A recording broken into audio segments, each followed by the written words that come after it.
Welcome to the Pen Leader Podcast, where strategic leaders get straight to the topics, strengthening our awareness and sharpening our minds. The Pen Leader Podcast is produced by Roar, a production division of Mays & Associates Ltd. Find out more at www.maysassociatesltd.com. Now here is your award-winning host, Dr. Shanda Gore. And welcome to the Pen Leader Podcast. Today we're going to be talking about building trust in business. And I have with me Mr. Lane Montz, who is the CEO and president of the Better Business Bureau. And he began that career with the Better Business Bureau back in 2022. He has modernized technology and public service systems and built ethics and consumer education programs for youth, seniors, and military, and guided the BBB through a generational transition of talent. The Better Business Bureau, if you did not know, in our local area, is 106 years old. Lane also played a pivotal role as the General Legal Counsel and Vice President of Operations for over 20 years at the Kuzno Group, and during that time, he actually produced over 29,000 projects of all shapes and sizes, and he holds a bachelor's degree from the University of Cincinnati College of Business, a Juris Doctorate from the University of Toledo College of Law. He's also licensed both in Ohio and Michigan bars, and as well as the U.S. District Court of Northern Ohio. He's resolved more than 1,800 legal business disputes in his 30 years as a lawyer, an arbitrator, and as a business person. And so I'm very excited to have with me Mr. Lane Montz. Hello, Lane. Thank you, Dr. Gore. That's quite an introduction. I might start liking myself after hearing that. You know what? I don't see how you cannot be liked because of this. This is amazing. And I'm going to get right into the Better Business Bureau because we have a number of leaders that are listening to the show that either one are current members of the BBB or they're part of a BBB or thinking about being part of a BBB. And can you explain a little bit about what the BBB does? Sure. So the Better Business Bureau is a 100-year-old organization. I can tell that origin story if we have time and you want to hear it.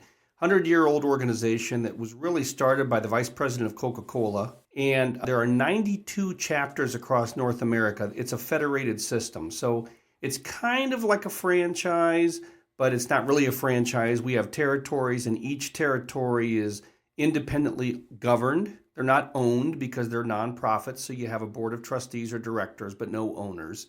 And we, license and also protect and implement the intellectual property of the Better Business Bureau, which is really all about finding and promoting and helping out the best, most honest and ethical businesses. We've always had a twin mission. Part of that twin mission is to help and lift up businesses. The other part is to serve our communities in a public service or community service type of way. Have you seen a change in how people approach the BBB, with perception? Have you seen any changes with that? So I'm on my third year as the CEO, but before that, I was a 20-year volunteer. I started volunteering to help the Better Business Bureau resolve disputes between businesses and consumers. That was just a volunteer thing I started doing, mostly focused on construction disputes because there are a lot of contractors in the BBB. And also because that's my specialty is construction law. So, and I had a contractor's license. So I did a lot of resolution that way. So have I seen a difference? I don't know. So my predecessor was at the BBB, at this particular BBB, for 50 years. If you can believe that. That's Dick amazing. Epstein was here for 50 years. At my age, I'm definitely not going to break that record. And that's okay. But I think there are two ways. So for a long time, the BBB was the only game in town for 80 years. If you wanted to look up a business's reputation and its history for fair dealing, the Better Business Bureau's informational database on businesses, for instance, we have almost 40,000 in our territory, and we have information on most of those businesses. Historical information, and dispute resolution information. If you wanted to look that up, the Better Business Bureau, a phone call to the Better Business Bureau was the way you did it. And then a little thing called the interweb came along. And so now there are other sources of information as well. So there are really two views on the Better Business Bureau, which one is if you're a little bit older, you definitely know about it, you definitely use it, you definitely rely on it. If you're of the younger generation, you may not know what it is yet. And so that's part of the challenges the BBB system is going through, is making sure that the word has gotten out to the younger generation, because we still do provide the most intense business vetting that there is out there.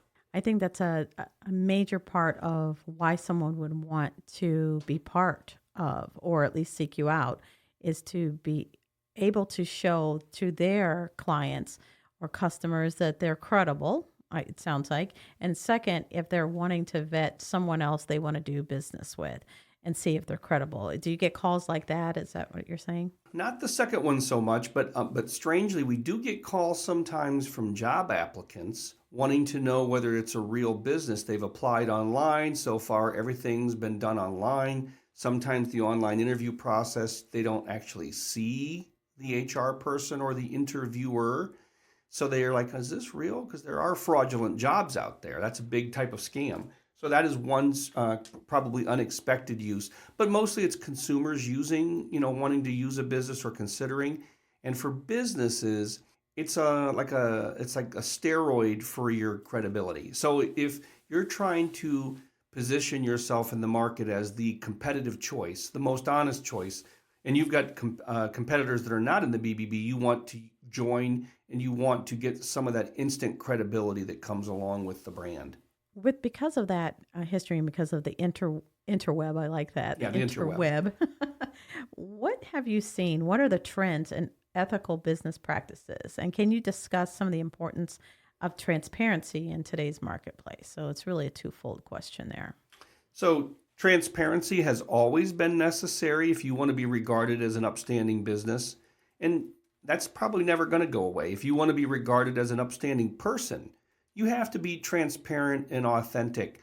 People, you might be able to fool them for a little while, but they always smell it out over time. They always sniff it out if you're not being honest. People can sense it even when they don't know why they can sense it, right? And so the importance of transparency in business is critical. And it's a buzzword. It gets thrown around a lot now, but that doesn't diminish its importance. It wouldn't be my favorite word because it's such an academic word. I like concrete, simple concept words. I mean, to me, it's like, hey, be honest. Don't be sneaky. Don't try to hide things from your customers that you shouldn't be hiding. That's still the best policy. Honesty still is the best policy. But the BBB gives a third-party platform. So if a business is honest, they are transparent, they're not sneaking around. It's a microphone, it's a megaphone, it's a platform to tell the rest of the world we believe in these same core principles. So it augments your own personal practices in business.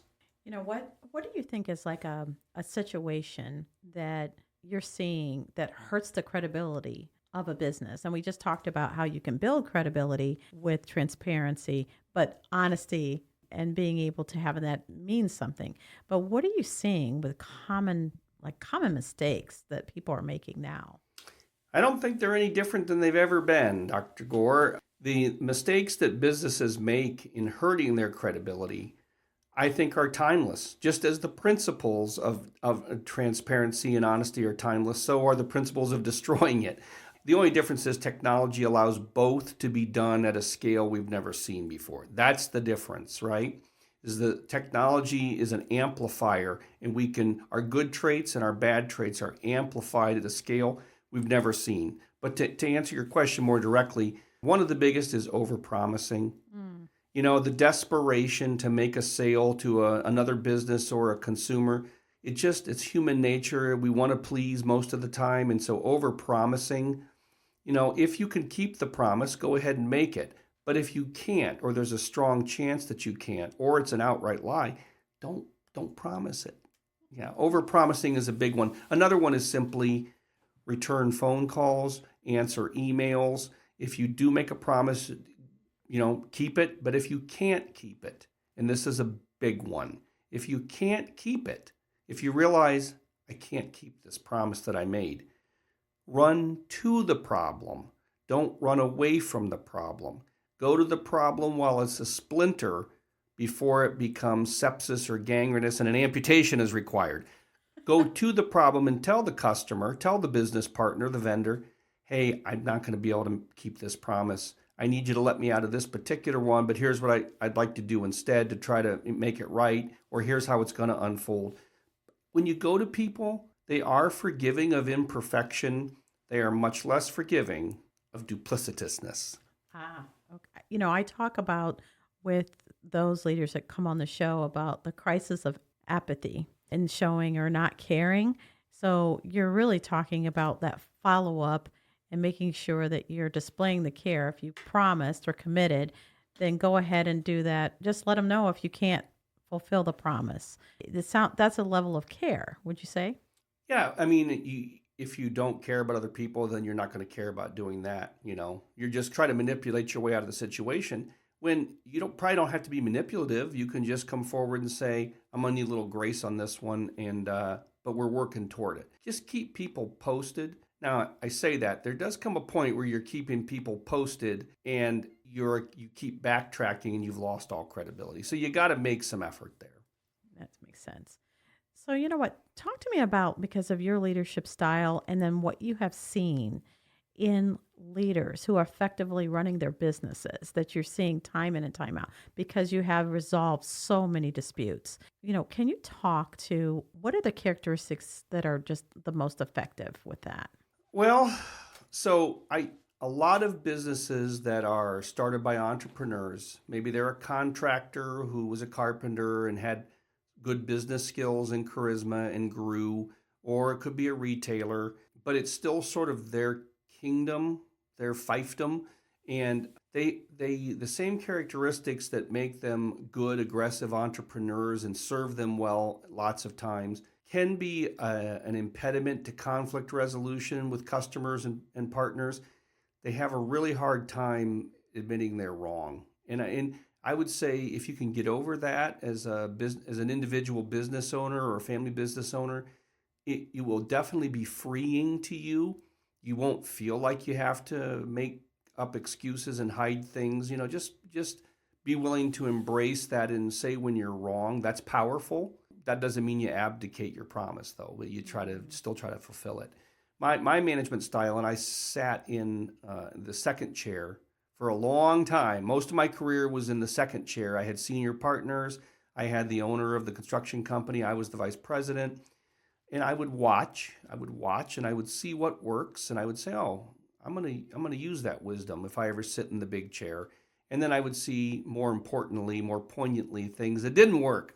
And I would say, I'm not going to do that. Mm-hmm. So that I, began putting together my style or my code over those many years and serving the owner or the primary boss.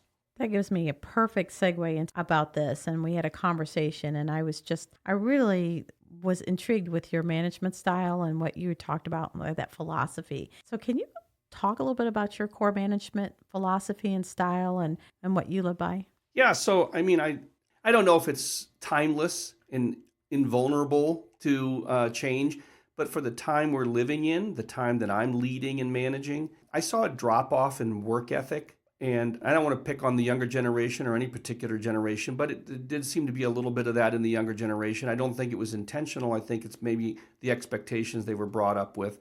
But I have seen a little bit of a drop off in work ethic compared to how I was raised and how I was brought up in business.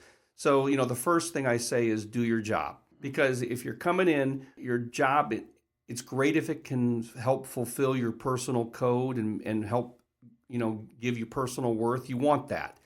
But in the end, that's not really why the company or the organization is bringing you in. You've got a task to do. And although you can layer in other priorities, and that's great if you can, they should not ever supersede the core function of the job. The organization needs you to do your job, right? If you don't feel like the organization needs you to do your job, then either you're in the wrong job or you've got the wrong organization, or you need to take a second look at yourself and see if you can align those. So do your job. A lot of things can get solved if you're a really good employee performing well, but that's not all. My second one is be nice or be kind. Be nice. Be nice. I probably should change that to be kind. I've been told there's a difference between being nice and being kind. That is correct. Yes, so I might change that to be kind. See, I'm learning. I'm adaptable. I'm adaptable. But again, construction can be a rough place to work. It can be a rough work environment depending on the type of construction, the type of company. And I often saw people that just were not nice to each other in the workplace. And I didn't like it. I didn't think it served any purpose but a personal agenda. That's all I felt. It never served the organization. It never serves the organization. I'm not saying there's not a time to be stern or to hold your ground when it's important. I'm not talking about that. I'm not saying be a pushover. But you can agree to disagree, and you can disagree in a cordial, professional way. Lawyers, believe it or not, they get such a bad rap, but that probably is what taught me to agree in a way that's at least respectful. We disagree about the case, but we're going to work through it to the best that we can. And I believe that should be in more places. I think that should be in more work environments. I also worked in the restaurant environment through college. In the restaurant environment, actually, I had the most fun there, of course, but I was younger too. But a lot of times restaurant employees do not treat each other well. There's personal agendas, and I don't want it in my team. And I again, it just never serves the organization, and it really never leads to happier employees and happier people. Mm-hmm, mm-hmm. I can't say enough how to stress that last point is really understanding about being nice and kind. And it doesn't mean you're being a pushover or soft. Absolutely not. No one would call me, Dr. Gore, no one would call me a pushover. I mean, that's a cross that I have to bear. I am firm about certain things. Mm-hmm, mm-hmm. But, try to find a way to put some sugar down with that spoonful of medicine. Yes, it makes a difference. I think that, if you can balance that and if you know thyself, I always stress is the most effective leaders really can self-reflect and think about, was I a little too hard or stern? Could I have been nicer or kinder? Did I, especially depending on the reaction, reading the reaction from the person you're interacting with, that interpersonal skill, I go so far. It's just amazing. That level of intelligence is really critical. And here's, I think, the first and necessary ingredient for that. You actually have to care about other people. You can't fake it. And I've seen people fake that. They're cordial, they're respectful, and that's better than the other way. And I'll take that. I saw it with plenty of attorneys and business people, particularly at certain kinds of business like private equity investing, where there's a belief that you have to be heartless and you have to respect the numbers but not the people. I think you can respect both. But so that they're just, you have to care. And if you can't find a way to care, it is going to hold you back. And you're going to not get the most rewarding outcomes. That's just my personal belief. Mm-hmm. No, I'm big on care and showing it and understanding how it can really build a culture up. Lack of care can destroy a culture. And you had that last part that I noticed you always talk about. You just mentioned about having some fun. Yeah. Oh, yes. Yes, I do like to have fun. I spend a lot of time at work. Most of us do. More than we spend with our families a lot of times. You might as well try to have fun, right? First of all, don't take yourself too seriously. Unless you're the CEO, then you're very serious. No, I'm just kidding. Don't take yourself too seriously. Have fun at your expense, maybe not others' expense, right? There's right. A certain way to do that.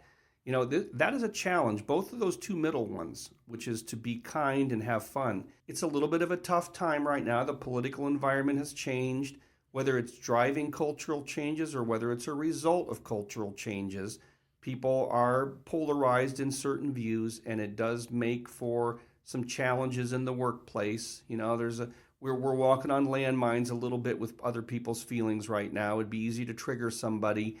So, I have strong views. The BBB itself is politically and religiously agnostic. We are, by our very foundational charter, we do not take a role in either of those things. But of course, people have those opinions, and I am one of those people. But I try to make sure that I understand and remember that not everyone sees it the way I do, and there's no reason to become demeaning or aggressive about that kind of stuff.